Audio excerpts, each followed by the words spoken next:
Струмица секогаш била расадник на спортисти и спортски таленти, тоа било низ годините, така е и сега. И навистина афирмација на таквите луѓе, особено афирмација на таквите фамилии кои што дале членови од своите семејства за Струмица, кои што не представувале, не представуваат или помладите допрва ќе не представуваат, навистина треба да ги поддржиме.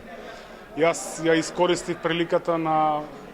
организаторите да им се заблагодарам за еден таков настан, навистина е посебна чест.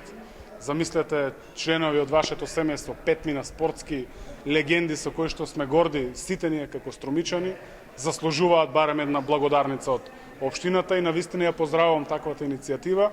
и ќе ги поддржувам идните иницијативи не само за Чифлик мала, туку и за другите струмички мала, населени места кои што ги имаме, кои што дале многу спортисти, оти тоа Струмица го заслужува, а тоа ни е мотив и подстрек нам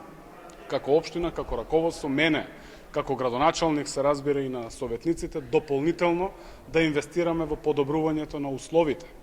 за спортистите, за спортските работници и за децата нормално.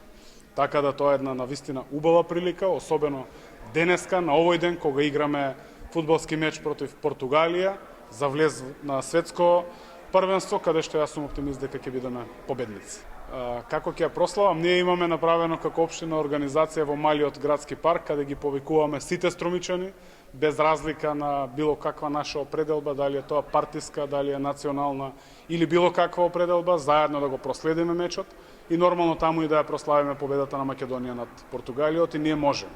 Важно е пораката на обединување, пораката на славје да почне од Струмица па да се расшири низ цела Македонија до Португалија.